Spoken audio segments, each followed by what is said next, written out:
Top o' Hill Terrace, a place that has more secrets than stories. Overlooking Tarrant County, this 35-acre property was purchased in the early 1920s by Beulah Marshall. What started as a quaint, decorous tea room serving home-style meals and tea to locals soon started attracting trouble. In 1926, the property was purchased by Fred and Mary Browning, who immediately went to work converting the proper establishment into a vice-fueled casino. He moved the house aside, put a basement in, moved the house back over, and he put the casino in the basement. The basement was the perfect place to hide what was then an illegal operation. The trickery didn't stop there, though. They had roulette wheels on walls, and they could quickly turn them to hide the roulette wheels.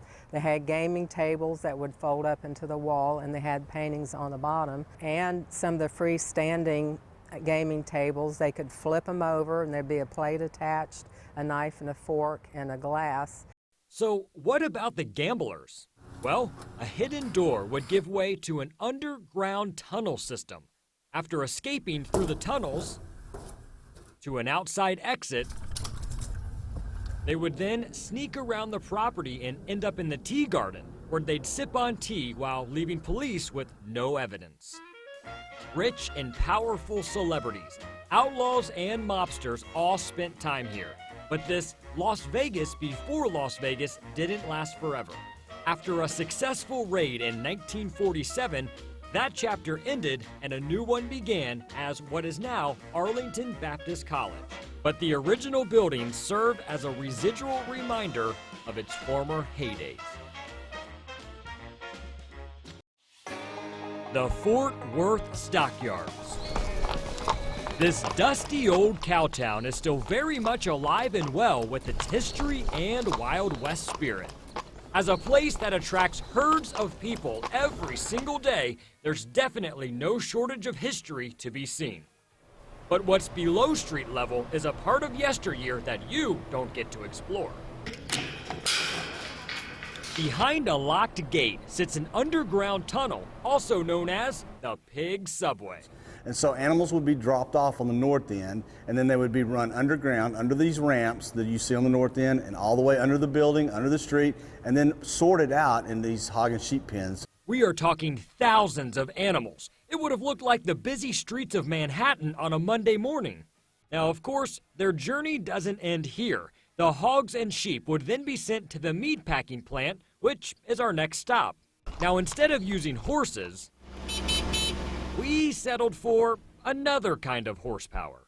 Now, you've probably driven past these old warehouses many times on your way to the stockyards. But have you ever wondered what's on the inside? Well, here's your sneak peek. These century-old buildings now look more like a colorful exhibit of graffiti art. But luckily, the old machinery gives you a reminder of what it used to be. This is part of the Swift plant. You had Swift and Armours here. So in 1902, the forefathers of Fort Worth were demanded to put up $50,000 to build the two plants, which they did.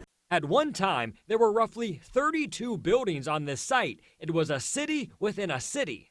In the 1930s, Swift said their 1,500 employees could process 5,000 head of livestock a day. Now that's efficiency. So from the graffiti-filled old meatpacking plant to the Pig Subway, the hidden history of the stockyards remains.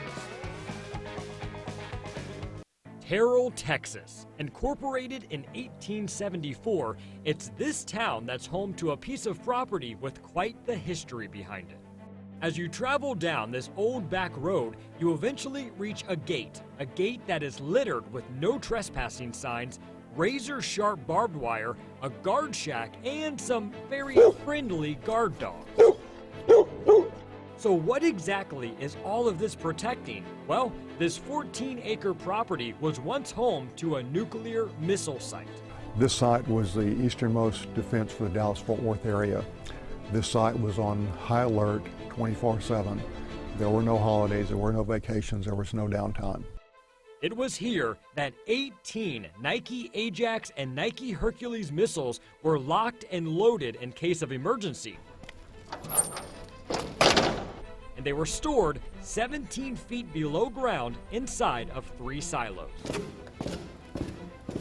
The dark, wet stairwells lead to a monumental, vast, open bunker where the missiles would have been loaded onto a hydraulic elevator and moved onto the launch pad for fire.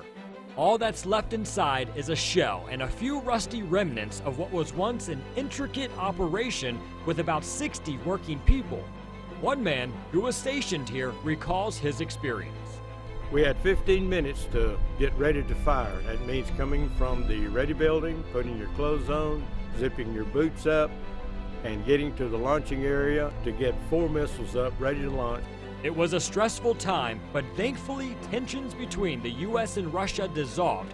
No missiles were fired, and the site was closed down in 1969. What's still standing? Well, that will be a forever reminder of Terrell's Cold War history. Standing tall at 921 feet, the Bank of America Plaza has been the tallest building in Dallas ever since it was built in 1985. But have you ever wondered what the view looks like from the tip top? Well, step inside this service elevator and cruise at a speed of 20 feet per second. After a swipe of the badge and a jingle of the key, you have reached the top. Boy, are the views spectacular. Just don't look over the edge, that might freak you out a bit. You are so high up that it makes Reunion Tower look like a tiny little toy.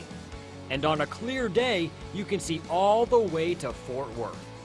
From the north, you can watch airplanes land at both airports. On the east, great views of downtown Dallas and also Fair Park. And on the south, not too shabby as well. Oh, hey look, it's WFAA all the way down there. Bank of America Plaza is a spectacular building and truly a city within a city. We have over 3,000 people that office and work here. Speaking of working here, yep, even the 18,000 panes of glass have to be washed 921 feet above downtown Dallas. Yikes. It takes the crew from April building services anywhere from 2 weeks to 2 months to complete, depending on the weather. Oh, and one more thing. What about the iconic green lights that can be seen from 26 miles away? Well, the LED lights that stretch out 2 miles are all controlled in this room. The intricate system is home to hundreds of sequences, and with just one click of a mouse, the entire building is transformed. It's fair to say the tallest building in Dallas is spectacular from the bottom all the way to the top. Coming up all this week on News 8 Daybreak, I am taking you to places that are off limits. From 900 feet above DFW to dozens of feet below. We will visit former nuclear missile silos, old casino tunnels, abandoned Stockyards warehouses, even the tip top of the tallest building in Dallas. You can catch Unexplored North Texas all this week on News 8 Daybreak.